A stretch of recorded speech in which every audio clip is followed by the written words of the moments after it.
I have several websites, finleycapital.us, modernrealty.us, lendprivate.us, lendsafe.us. I got a bunch of different ones. And anytime I want to change something, I got to find the login and I got to figure it out. And I don't know how to code that stuff. Right. It gets very difficult. So I have to remember who the developer was for that deal. And I have to email them and there's a change order or whatever.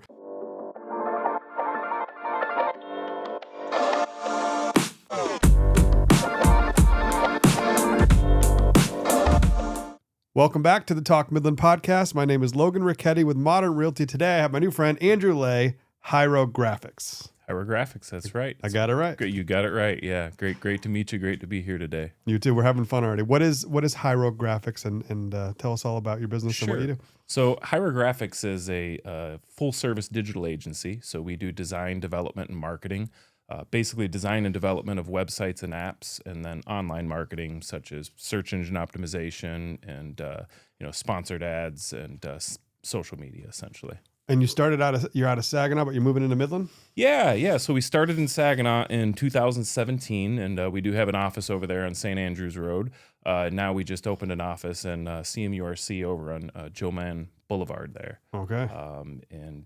So we actually started though as an app development company where we were just developing our own apps, and then in 2020, because we were entirely investor funded, got a little difficult to hold investor dinners. So I had people approaching me asking if I could build them a website or an app, and we don't do that. But then it felt like it was time to pivot and offer those services to kind of fund some of our own ventures and our own dreams that we were doing, and turned out to be the best decision we ever made. I'm really competitive. I've got some really competitive team members. So once we opened as an agency, it was about, now we're competing on the open market and how can we be the best? And so we kept scaling that up, and we've got some great clients. We do a lot of work for small business, but we've got some larger clients. Like we just finished a website for U of M. So we were really excited about that. So moving up in the world with it. Well, let's go all the way through it, but I want to start at the beginning because I have some experience, some failed experience building apps, if you will, because it's very difficult to do, as you know. We built a CRM for Modern Realty. Okay. And it took us about 12 months to do it. It's a really stripped down basic version of what we need. It's a compilation of a bunch of other CRMs that I like. I was never able to get it onto a mobile application, which is what all the agents wanted, but I have some experience trying to put apps together. So when you say that you've had some investors and you started the company with the dream of building some kind of big, the next big thing, I assume there's a lot of risk that comes with that. It takes a lot of time, a lot of coding dollars, a lot of engineer payroll and things like that to get an app from idea into implementation, right? Right. So when you started, that's what the goal was at first? Yeah, so we started with an idea called Menu Pulse when we first founded. And that was essentially a restaurant and menu directory and social media where people could search and sort both restaurants and menu items. You could review individual menu items, submit pictures, and so forth. We built that, got it on the App Store, got some usage, but the end realization after all that development and getting that all live and functional was that it was going to take multi-millions in order to properly market to both the restaurants and the end users, because to get the restaurants on board, you need the end users, and to get the end users, you need the restaurants participating. So we realized it would require a really large marketing campaign. So at that point, we decided we either have to raise a ton more money, or we actually pivoted at that time and started working on a different app, which we thought had some viral potential. And what was that? It was called Badmoji. So Badmoji was kind of a twist on the emoji avatar world out there. So we started with an avatar-based app, and kind of with the concept that most of the emojis and avatars, at least at that time, were essentially whitewashed and good for a 12-year-old, and we were targeting something that was more for adults to joke around with, whether husband and wife, boyfriend, girlfriend, or just, people joking around with their friends. A little bit more PG-13. A little bit more of that, a little more edgy, edgy humor and so forth. So where did that idea come from? That idea actually came from one of our board members and founders, my original investor. This was his idea. And so we hired artists on, and we ended up building a huge art archive for that. And it ended up stemming into two apps. One was called Badmoji, which was more emoticons, and one was called Big Badmoji, which was avatars, where you could, pick the different attributes of your character, so forth, and Uh-huh. it had different like memes or different poses that you could put it in. Now, did that ever go anywhere, or did that fizzle out? We did pretty well. I mean, we got about 75,000 downloads, and Wow. so we had a lot of user feedback on it. And what we ended up finding, and this is after we were our art archive was or repository was over 3 million images with all the various compositions and of how you could put your character together amongst the different poses. Is we realized that some of our art style that we had designed the original characters in, that there was a good portion of people that didn't relate to that well. And we understood what we needed to do to change that, but it would require a huge investment to overhaul that. And that's right about the time where we were entering 2020, and there was the COVID lockdowns, all the restaurants were shut down. So our ability to raise additional funds were severely hampered by that environment at that time. Yeah, and a lot of people don't realize that those types of products and services take massive capital investments up front before you ever get to revenue, right? Right. You have to build it, you have to design it, you have to engineer it, you got to debug it, you got to market it, Right. roll it out. Right. And you also need user acceptance too. And Right. so that's some of what, as we've gotten into an agency, we've begun to learn to do more in advance. So to take ideas in the design form and start shopping them or user testing them to the actual target audience so that we can gain some understanding before we get into development. And that actually saves substantially on that development budget. And you get a higher user acceptance rate, doing it that way. Well, that's what I was going to ask you is as I've developed ideas, product services, and different offerings over the years in business, one of the things that I've noticed is I have what I think is a great idea, but you never know if the market thinks it's a great idea. And there's this dilemma of how much time, money, resources, energy, effort, concentration to invest in these ideas, because you have to build them out before you really know if there's a product market fit, if they really want what you have. Right. And, Right. and so if you can figure out a way to build a minimum viable product or some kind of a template, or what do you call those, prototype, Yeah. to get some feedback from the users to see if you have a hit, it seems like that would eliminate a lot of the failed experiments before you hit the big winner. Absolutely. So in our user testing, we actually use Figma as a design program, if you're familiar with that. But we're able to create clickable prototypes. So before we ever create a line of code, we actually create all the screens that, each flow of each feature, what it might look like, and you can actually click through them. So then we can try to recruit the target audience, sit them down, and then they can click through it. So, this helps discover, whether we have a good market fit, great feedback about the features, or if there's features that would be desired, but also potential problems in the user interface. And, simplicity is the goal here, so that we kind of live by the mantra of, if it needs a manual, it's already broken. So we want things to be intuitive in any of the apps we build, whether they're our own apps or apps we build for clients. All right. So what was the most successful app that you ever built for yourself? Was it one of the ones you just described, or a different one? Well, yeah, I think Badmoji had a substantial amount of bad downloads, so that was pretty cool from that perspective. But actually, it would probably be apps that we've built, for clients that are a little bit more on the private side. So one that I would mention that I think was really good and really helped their business out was J.R. Heineman and Sons.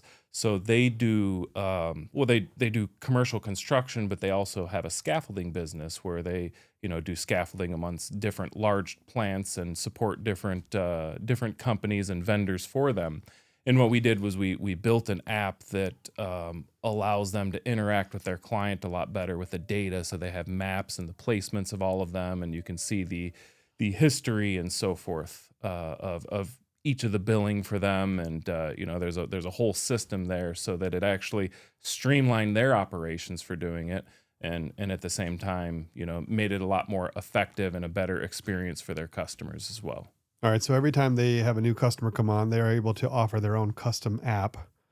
And I would assume that a competitor of that would be something like Jobber or Co-Construct or some of those other big, the more traditional construction management softwares that have some type of interactivity between customer and client, or Yeah, I don't know that there was specifically a solution already out on the market. So this was a custom solution just for their specific approach. And interesting. and so when we say app, it's not always mobile apps, but like in this case was a web app or a progressive web app, as we might say, because we would integrate GPS location using the camera and barcode scanner right within the website of it. So then you just save that to your home screen. So it works and acts like a mobile app on your phone, but it's actually just a web app. It's never published on the app stores. Interesting. So that's a little different mechanics, but the same concept in theory. Right. Yeah. Exactly. Exactly. It's actually a lower cost way if you're looking at doing a web app, which we have some clients are looking at doing mobile apps, which we have some clients doing that. And when we, one thing that we want to be is not just making money from building the app, but we want you to be successful in your mission. So I've actually talked some clients back from rolling out in a mobile app at first and roll out in a progressive web app, because then if you build a mobile app, you have to build a web app anyways, because that's where all your data is that you're going to feed to these mobile apps. And so building it on one platform first in a lower cost way allows you to roll out and validate that app to your market and see how well you can actually do out there on it. If the standard app cost was this much, how much would a mobile app on top of that cost? Would it be like 2 or 3 times more, 10 times more? Is it close, or does it vary so much that you couldn't even answer that?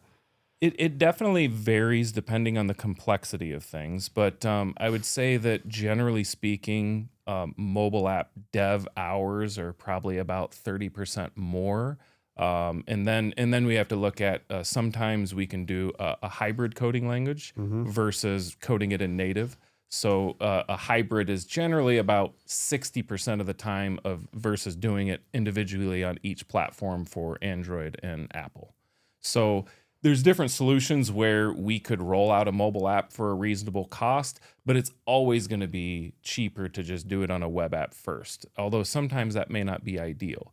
We can't access everything from a web app that we can from a mobile app. So sometimes there's deeper features that they may want on the mobile phone that we can't access as a web app. So Sure, because you got to zoom more with your hands versus having it more structured and built out from the mobile standpoint, right. Well, or not necessarily. yeah, I mean, everything we design for a web perspective, we design it responsive anyways, so we try to design it mobile friendly.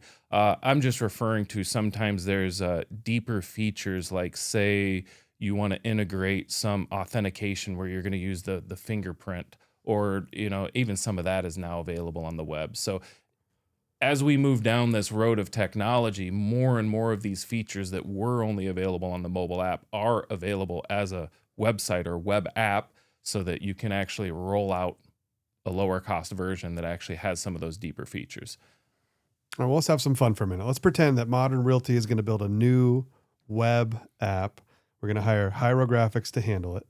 What would the process be for me to come into your company and sit down? There's some kind of design phase, some kind of questions for what's the life cycle like? Yeah, sure. So before we even get you signed on, we start with the discovery, because we want to make sure that we're a good fit for you and you're a good fit for us for building this. So we go through the different goals and requirements that you may have of what we want to build, and then from there we're gonna structure an estimate for that. And once you give us the green light and we move forward, the first thing we start with is a logic flow, and that's kind of our business requirements document, so that it's like a base of an understanding of what all logic and features will be in there. From there, we move on to wireframing it. So we'll wireframe every screen. So if you click this button, then what happens? Well, then it's this screen. Then if you click this, then what happens? So we wireframe every screen. And once we've done there, simultaneously, we'll actually build a mood board for it, so we understand the style of your brand and how we're going to emulate this in design. And so once we're good on the wireframes, we move into the design phase, where we design all the screens. And then from there, we go into our development sprint. After our development sprint, during the phase up to the development sprint, it's very collaborative. So generally, our clients are meeting with us weekly to review the different work that we're doing. But once we get up to the development sprint, we take a little bit of a break from meeting, and then it goes all the way through to the user acceptance testing. So at that point, we're basically saying it's not ready to go live yet, but it's ready for you to preview this because this is our understanding of how all the logic works. Which sometimes there's a few gaps there, so that we can iron those out before you're rolling it out to your clients or customers. I think one of the hardest parts between somebody who wants something coded and then the coders and the development team is trying to speak the same language, because there's two languages. There's English and then there's coding, right? Right. So I want I want the app to do this. And then you got to think through that logic and say, okay, well, how do you code that to happen? Right. Right. If A, then B, if C, then D. And so the person who's asking for the service, for the product, has to be able to articulate the needs in a language that can be converted into coding logic, if you will. Make sense? Yeah, and it's not just the coding logic, but what is the technology stack required to be able to effectively, create that? And also, sometimes there's more than one way to do things. So many times it'll actually be what would be the most effective way, what would be the lowest cost method, entry method. And so sometimes there might be a choice. Because there might be a better way to do something, but maybe that costs a lot more man hours to do versus, where you want to be at for phase one to get that MVP out. We might want to try a different route. So we really look at the solutions architect side as far as the technology stack that's required.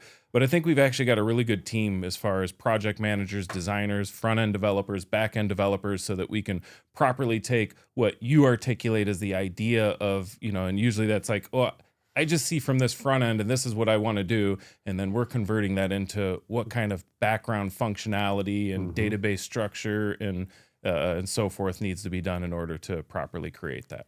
Yeah, because it's all about databases and tables, right? I mean, yes, you got the sale price of the house, you got the commission of the house, the closing date, you got the contingency. So everything that you might want to care about as the client has to be built into tables. It's all numbers and concepts like that. So there's formulas, sale price times commission rate, close date plus 3 days minus 3 days. There's a task or whatever. Right. But you have to be able to first think about the actual logic of what you want and how to actually put it together, which I think is fascinating. I'm okay with spreadsheets and Excel and formulas and things like that. And a lot of it's the same type of logic, equal sum total divided by this and that. But I find it fascinating what you do, because being able to synthesize somebody else's vision for what they want and then actually be able to understand it, articulate it, and then develop it, I think that's a very hard thing to do. Is that true? Yeah, I guess I've become more of an appreciative of what I'm able to do, not realizing that most people aren't bilingual in that way, right? Where I can speak the normal person talk and understand what you're saying and what you want in that, and then I can turn around to my development team and designers and developers and then articulate to them how this has to be. Is that team local? Are they boots on the ground people, or is it a combination of remote, third-party workers from across the world? What's your team made up of? What does it consist? It's hybrid like that. So we got a team of 6 over in Saginaw right now. And like I said, we have an office here. It's not staffed unless we have meetings. But we also have remote workers as well. So some of them are essentially working for us full time, and many of them are just by the job when we need that type of resource. So we've got a nice platter of resources for different types of jobs. Okay, so what's your ideal client, your ideal product that you're building or putting together? Is it a comprehensive marketing, branding campaign with an app and a website, or is it one specific part? What are you looking for? That's a great question, because as a full service agency, we actually have a pretty a diverse spectrum of clients. And so the team that I have in Saginaw, they're amazing for small and medium sized business. And that's everything from the website, the branding, the marketing. And so a lot of that, they're more than apt to handle. We have great competitive prices for that. And so we've got a ton of happy customers there. But a lot of what I personally work on, where we develop partnerships, is tech startups, where it's someone, I have an app idea, whether they're already in a company and it's something that will help streamline or enhance or leverage what they do, or it's just someone they've got the next app idea that maybe it's a potential unicorn or something. And those we work, excellent with. So we have a lot of client partners there. So what happens is, after we work with them for a period of time, a few years, they realize the value we bring to the table, the reliability that we bring, and they many times will offer some type of deal where we get skin in the game. With the concept that if we have skin in the game, maybe we would go a little above and beyond, which isn't not true, right? We would do that, but also, we kind of carry forward the mantra of our latest project is our greatest project. So us being as competitive as we are, whatever our latest project is, within whatever budget we have, we're trying to implement all of our skills and knowledge and experience that we have up to this date to do the best possible job we can. Yeah, so it's almost like a joint venture where you're providing the service to build it, but you're also a part, an equity owner or some kind of a joint venture partner, so that you have just more incentive to make it win and make it successful. And then, of course, people don't realize too, there's a lot of maintenance that goes on with these kind of products. You got to update them. You got to change them once in a while. And, I have several websites: finleycapital.us, modernrealty.us, lendprivate.us, lendsafe.us. I got a bunch of different ones. And anytime I want to change something, I got to find the login and I got to figure it out. And I don't know how to code that stuff. Right. It gets very difficult. So I have to remember who the developer was for that deal, and I have to email them, and there's a change order or whatever. And that's fine. But there's a lot of things that, SEO changes, and there's things that you got to do. You got to constantly update stuff to make it as optimized as possible. And of course, now I'm talking about things I don't even know because I'm not very good at it. But I know that there's value in having somebody who is good at it involved. And so that's an interesting concept. Right. Yeah. And what a lot of people don't realize, when you develop an app for, say, this exists as web apps as well, but when you're developing for Google or Apple especially, they're changing their platform. Just like the server that we're hosting the web app on, that server is getting updates. What happens when they're doing those updates, whether it's a security update or they've upgraded this version of this coding language, over time, different libraries and coding begins to depreciate. And if you don't update it from a maintenance perspective, things can start breaking down the road. We usually say, depending on the type of app that it is, you got to dedicate 5 to 10% of the build budget into ongoing maintenance per year. See, a lot of people don't do that. Right. Well, they don't consider that, at least up front. And so this is where that initial consultation that we do, if you've got this great app idea, where I'm trying to advise you for success, not necessarily how much money can I get out of this job, because I'm looking for the longer term relationship. I'm looking for the referrals because I'm trying to help you succeed. So, well, let's move away from the app for a minute. Just talk about a standard website. Finley Capital. It's a lending company, Michigan, Indiana, and Ohio. I have a beautiful website for it. We use it to drive our traffic for quick quote applications if they want to borrow money for a loan, but it doesn't get any organic traffic. And that's because I don't know how to create organic traffic, and I don't know how to optimize for that stuff. What would you suggest somebody like me, small business owner that wants to promote his company more and has an existing website? What would you suggest I do? Do I need to come to you and have you rebuild the whole thing from start, or make some adjustments to it? Can you advise me for a couple of hours, or is it really just something where you got to strip it down and build it back up? It's definitely a case by case basis, right? So I've had prospect clients come to me that want, say, search engine optimization. That's one of the best ways to develop organic traffic. I would put it as it's the best long-term investment you can make in your online marketing that there is. However, whatever type of marketing they want, sponsored ads, social media, search engine optimization, if we don't believe your website can convert, and by convert meaning what is the purpose of it? Is it meant to, as you said, create a custom quote or contact you, or whatever the goal of that is? If we don't believe it'll convert, I'm not going to accept you as a client without rebuilding the website, because I already know I can drive you a bunch of traffic, but if you don't get any results out of it, you're going to feel like the marketing campaign was ineffective. So it's really a two-part system for any type of marketing campaign. It's driving the traffic and then converting the traffic. So, but outside of that, from what you were saying, from organic traffic, I would say search engine optimization.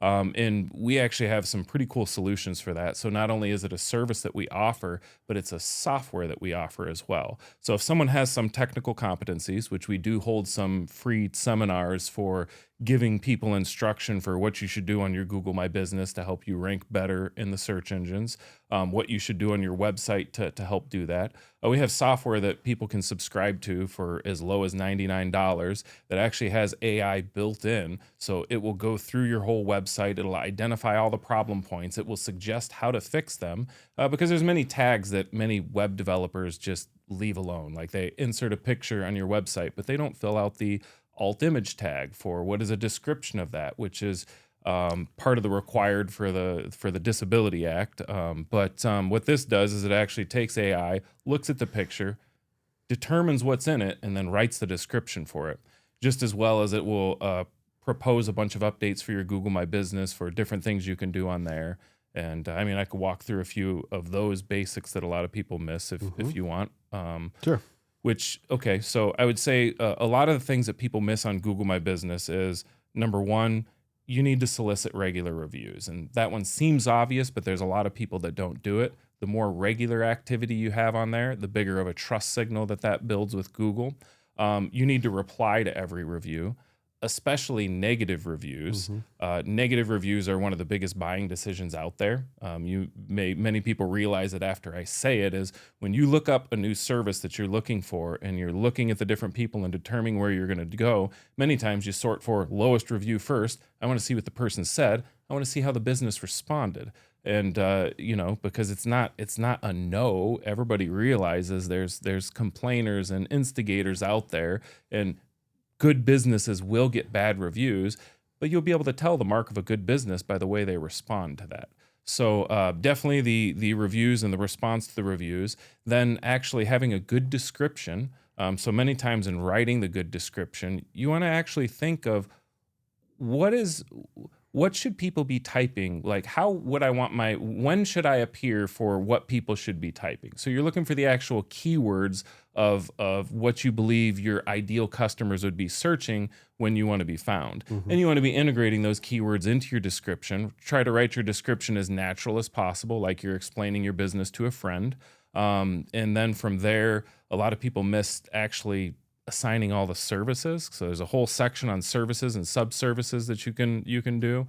And FAQs. FAQs is an important part. In fact, FAQs is something that you should be updating regularly because one way to look at this is Google just wants to provide the best results for the user that's searching. So they want to provide that user the best experience, which is not just the search and the results of the search, but when they go through and do business there, they're hoping to give them a good result. And so Google kind of sees that big businesses have gotten things right. And so if you're big and you're established, they're more likely to produce a happy customer. So they look for signals like what big businesses do. And big businesses will have customers asking, and they'll actually have the business posting commonly asked questions and putting responses on there. As well as the other feature that I would mention is that you can update with posts on there with pictures. It's almost like a social post at the bottom of the Google My Business. Bigger companies are always actively doing that, where smaller businesses ignore that, and this is another trust signal. And one more thing that I would add about the reviews is, and this is where it's really important, and it doesn't matter what we do on search engine optimization, if you fall short on this one, it'll actually undermine all of our work. Is if you get a negative review and you get a repeat negative review where the customers are complaining about the same thing, that'll immediately degrade your trust signal with Google. That'll be seen as an operations issue, that you should see it as an operations issue, is like, oh boy, I have something that I really need to fix here.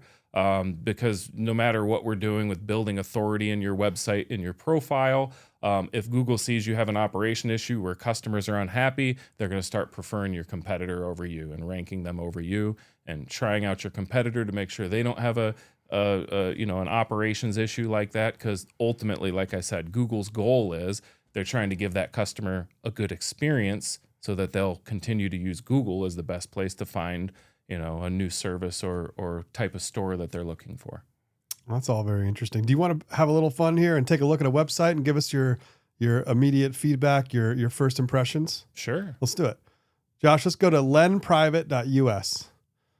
And we'll just do for a minute here. I'd just love to hear your first impressions and just be Yeah. brutally honest, Okay. professional opinions of what you see here, what's good, what's bad, what needs to change, and maybe where I went right and where I went wrong. Okay. First of all, it's interesting that you have the navigation below your headline. Um, what I would say is going on here that's actually a little bit common, and this might have a little bit to do with this being on a bigger screen, but there's a little bit of cognitive overload here, Okay. meaning there's so much going on here that I'm not sure where to look first. Hey Josh, can you squeeze that a little bit? Just make Zoom in just a little bit. Yeah, zoom in or just make the yeah, that's a little bit more how it looks. Okay. And so I would assume that this is, so join the Finley Capital, hashtag LendFam.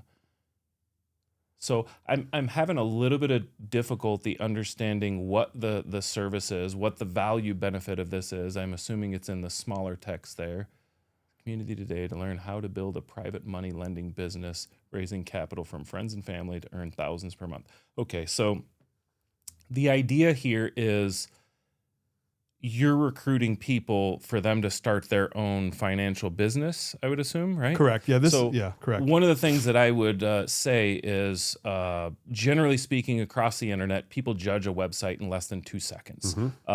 People, we go by the mantra is people don't read anymore, they skim. So generally what happens is they load the page and they're going to quickly go down. No one's going to read that subtext there. So people will have difficulty understanding what this was about if they didn't have pretext before they clicked on it and before they came here. So one of the first things that I would do is change your headline into some of the value benefit rather than it's right now kind of a call to action, but without knowing why. You need to put the why there. So you want to have something in that headline that's a value benefit. Then as we scroll down just a little bit here, so this is just a one-page landing page. Am I right? There's no actual navigation here. I think so. I think you just scroll all the way down and you just keep going and there's a bunch of stuff. Okay. So there's some free training books you can download. There's some training videos you can watch. And then there's a button to schedule a call. There's some more benefits, another button. And then there's an offer. And the call to action is to schedule a call. Mm-hmm. There's some testimonials, video testimonials. There's a leaderboard. Yeah, one of the things that I'm seeing right now, you get a lot of good content on the page, but I would say some of the hierarchy is structured a little bit wrong, or maybe not as effective as it could be. See, you've got is this a free ebook here? Yes. Okay, so that's what we call a lead magnet. So one thing that I would do is take that lead magnet and pop it up in a modal, so you don't have to scroll to the bottom to find it. Another thing that I would do is up above you had testimonials and you had some stats. Like there's some stats of things that you do. That's called social proof. So up at the top where we were talking about your headline, one way of doing a headline with a value benefit is making a very bold claim. And then what you do is right after that bold claim, the very next section, you do social proof. You do testimonials, you do stats. What happens is a bold claim is not always believable on its own, but if you have them scroll down and there's testimonials or, hey, we've been featured in these different media companies, or, hey, we've produced these types of stats, across, from our organization, these things add credibility to that bold statement and it increases the conversion ratio of that landing page. Okay. What else? Let's go back to the top. So I was always told that you want to have a call to action on the home screen of the website and some kind of immediate lead capture or whatever. The learn more button takes you down to that. So now that's again a second click, but it takes you down here. And then you click to get started, and then you're going. So there's 2 clicks. Maybe that's too many clicks, but I don't know. I really don't know. Yeah, it's one of our common practices that we call that the hero section. So the very top fold of your website on your homepage, we call the hero section of the website. The reason that it's the hero section is that is the most important part of the website. people are going to judge you in a fraction of a second, and that's when they're going to determine whether they're going to scroll, whether they're going to go further. This is where having a bold statement and then the call to action with that bold statement is a very effective beginning strategy. You also want to repeat your call to actions as you go down throughout the website. It's good that what is the video topic on right there? That's a video sales letter. It explains what the benefits of joining the Len fam are. I see. So it's it's a 7 or 8 minute video, but it takes it all the way down the sales pitch, if you will, of what the benefits of joining the Len fam are. So one of the things that I would consider here is generally people won't spend that long. If they're researching this topic, they're going to open 2 or 3 or 4 tabs and they're looking at different people. They're not going to give you that much time a day. So whatever you're saying in here, having bullet points of it right away, of the main headlines, the main points that people can just skim and read. And remember, writing your content and designing the hierarchy for the skimmers is a very effective thing to do. So those are 2 different skills. The first skill is packaging the offer, and the second skill is building it into the hero section. Right. And clearly I have some work to do on both, which I'm very objective about. I understand I don't know how to do this professionally like you guys do. One of my struggles or frustrations has been in hiring companies, marketing agencies and things like that, is they have a tendency to do exactly what I ask them to do, which is what you'd expect, as opposed to telling me what I need. Is that something you could do? Could you just say, hey, look, Logan, I'll take this, give me 6 weeks and 10 grand and I'll deliver it back to you the right way? Is there enough in here to do that? Or is that just not how the process would go? We'd have to really sit down and have a lot of talks and conversations. How would that work? So it's a little bit of a hybrid, because ultimately the client is paying the bill. So if the client demands it a certain way, then that's what they're going to get. Sure. But we try to be the consultant for your success along the way. However, you're our industry expert. So yeah, I could take this from a hypothesis of how I believe it would be better, but I don't know the industry as well as you do. So what we would like to do is we would like to structure out some of our hypothesis, meet back with you, get some of your feedback. Ideally, and this usually comes with a little larger budget, is being able to user test this on your target audience so that we can determine how effective that messaging is. A lot of times with the user testing, we end up discovering that certain words or key phrases that we thought were great explainers don't actually resonate well with that target audience. One interesting example that we were working on an app called Airroom, and Airroom was a app for families to kind of build their timeline history together and collect recipes. And he was building a special interface for elderly that are, with the concept that loneliness and seclusion are one of the common precursors for dementia and Alzheimer's.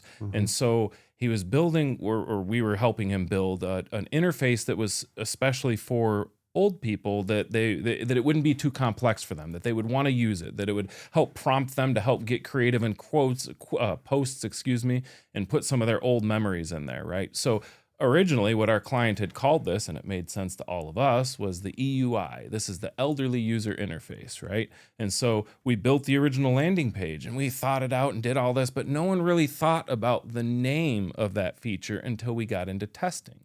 And the name of that feature, it really resonated with the younger audience. They were like, oh, this makes perfect. Yeah, my grandma would love this. This is a great way for us to connect and still be interacting. But when we tested it on the elderly, they were a little offended by the name. They didn't like that. And so what we ended up doing is changing it to super easy mode. And so by changing it to super easy mode, it resonated with all the audiences, the young and the old. So sometimes it's little things like that you just don't really think of. But a first-time user who doesn't know you, who doesn't know me, they're not going to be biased, because they're afraid to hurt someone's feelings. They'll just give you their feedback. That's where you discover these little anomalies in the messaging that'll help your messaging be more effective and resonate across a higher percentage of them. Okay. Let's say we had $25,000 or a $50,000 budget. Is that a reasonable budget to put a business like this together with a marketing campaign, branding, Facebook ads, and SEO? Yeah, enough? I mean, it depends on what you want to do and who you're trying to reach. So different target audiences Real estate, legal, especially personal injury. Like if you look Mm. at the cost per click on personal injury, it is insanely high, Mm. right? So it definitely depends on your industry, but yeah, I mean, I would think that's actually a really reasonable rate for, I think, for what you're doing here, but it would take a little bit of research. So normally that's one of the first things that we do is we look into it, what is the cost per click? Because what we have to do when we do, say, a sponsored ad campaign, whether it's on Facebook or whether it's on Google, is we have to have enough of a sample size for us to continue to optimize it to improve it.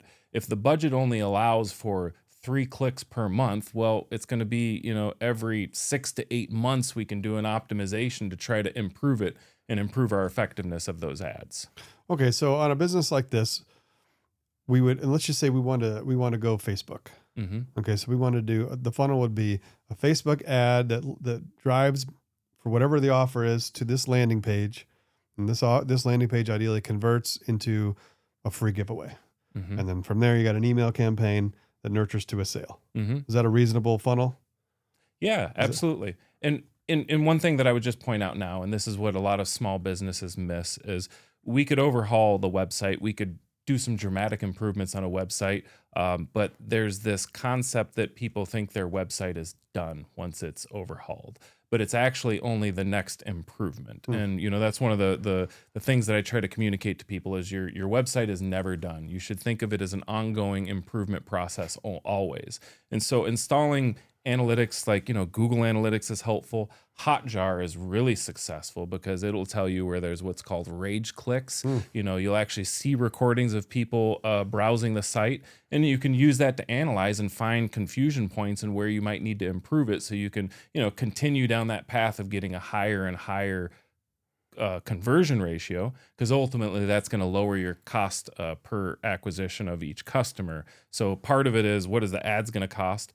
What is the creative of the ads for the click ratio that we're getting? Then once they get on the landing page, what is our conversion ratio, so that we can determine, what is the acquisition cost of the conversion, or, if they're buying something right on there, what is the cost per customer essentially?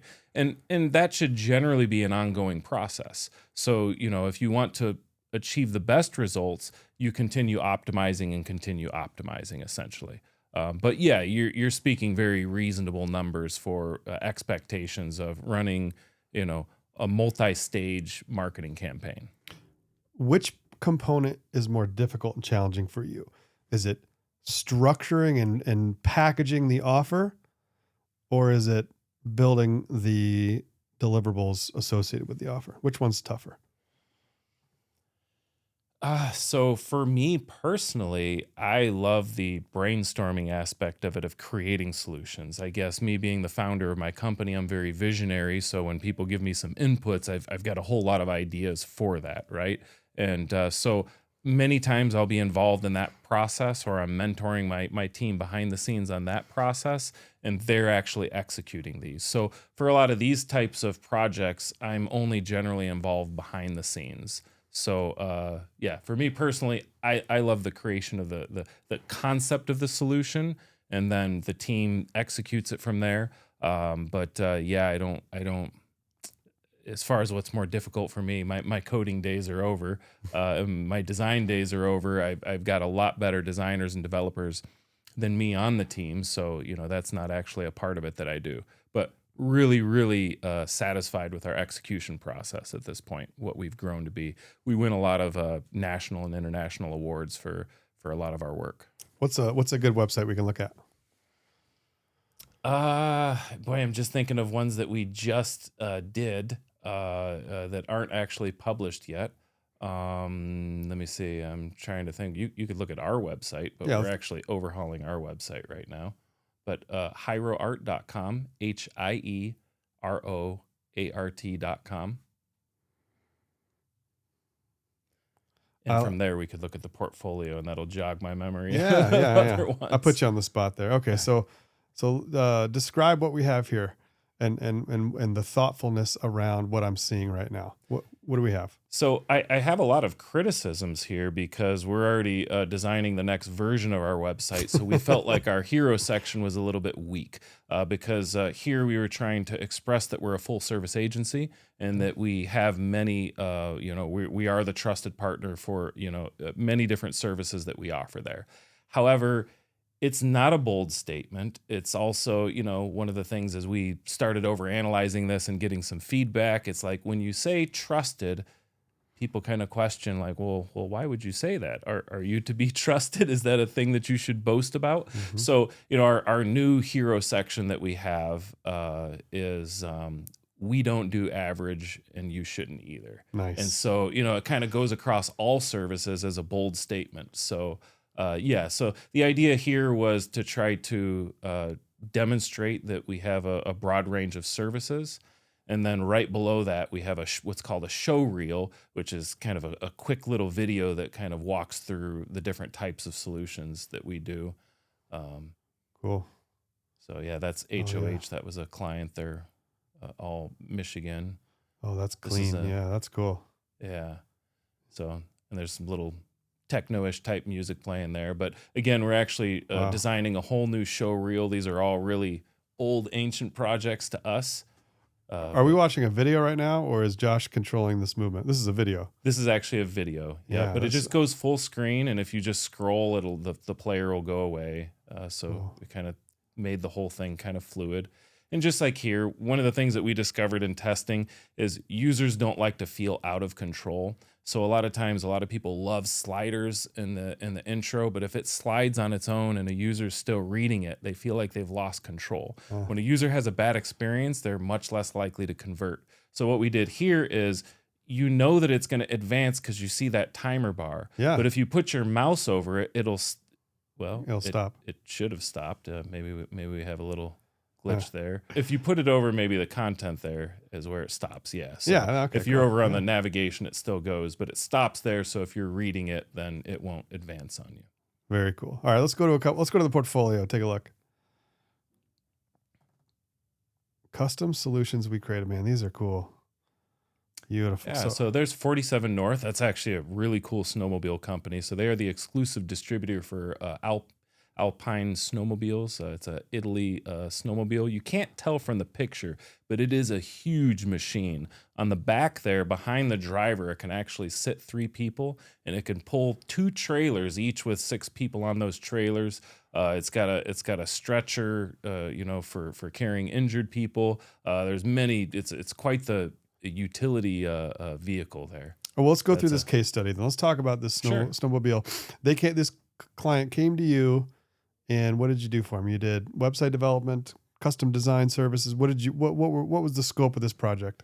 So for this project, we didn't do any branding. He already had his logo and branding made. So essentially what he wanted to do as the exclusive distributor for the US, he wanted to introduce people and be, somewhat educational about all the opportunities that this snowmobile provides. So it's very unique. It's very eco-friendly for being a huge machine. So it meets all the EU standards, meets all the EPA standards, but it's huge and powerful, has all types of abilities to tow things. It's probably the best trail groomer out there if you're a cross-country skier. We did win an award on this one as well. We also do his social media as well, but that'll be coming in a separate case study. This case study is more specific about the website itself. So yeah, we do try to go through what was the challenge, how did we accomplish that challenge. Now for a website, it's kind of straightforward. It's just about messaging and design. But once we start getting into apps, it gets a little bit more tricky about, what was their challenge and how did we overcome that via design, via, feature integrations and so forth. Looks great. Let's go down to the process real quick as we wrap up. Okay, so this is the process of working with Hierographx. Is that right? Yeah, for our website design and development. Correct. Let's start from discover. That's brainstorming, initial research, stakeholder interviews, competitive analysis, roadmap. Go back. Yep, this one auto scrolls and and then user interviews. Okay, and then the second section is user research. Then it's plan and design. Then it's development. Then it's test. Right. So it's basically a 5-step process. Does that Right. sound right? Right. 5 or Right. 6? Yeah.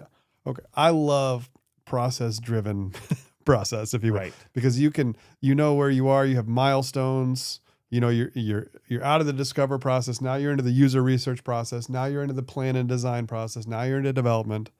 Then development's done and you're testing. Once testing is done, then the project is over and it goes into maintenance or whatever kind of Yeah, wherever the roadmap is really helpful, not just from a perspective so the customer knows where they're at. So if we have a lot more design iterations and feedback cycles happening during the design process, they understand that the whole thing is being, moved back for when we expect to deliver this, because we have to complete the first step before we move to the second step. But also when you have a process like this, it produces more predictable results. And so, we're in the business of continuous improvement. So we're continually refining things so that we know how to deliver better and better results. And, we map that into our systems as we go.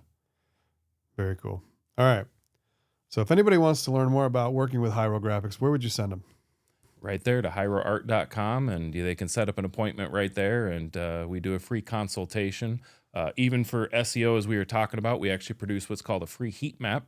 So a lot of businesses don't realize, as they'll search for, the service that their business is in right from their business location and say, oh, I'm number one, I don't need any help. But what they don't realize is Google is biased to your browser browsing history. So if you visit that site a lot, it's going to prefer it and move it up in the rankings. Also, it's based on your GPS location for where you rank. So we actually produce what's called a heat map. So if you have a business in Midland, we'll produce a radius of 6 to 10 miles, and then it'll test all the different GPS locations where it's searching from and show you where you're ranking from each location around there. So we do free heat map reports. So if you want to see where and how your business ranks, we produce those for free. So we do a free consultation and help you out and see if we're a good fit for each other. All right. So if I'm a small business in Midland, I could go to hieroart.com and get a free consultation for a heat map, and also have an opportunity to learn more about what services you can offer to the companies, and where you might be able to add value, costs and budgets and things like that. And from there, see if some of these small businesses can get a little boost. Yep, that's absolutely correct. That's what we do. Andrew, thanks for being on the Talk Midland podcast. I appreciate it, Logan. Thank you.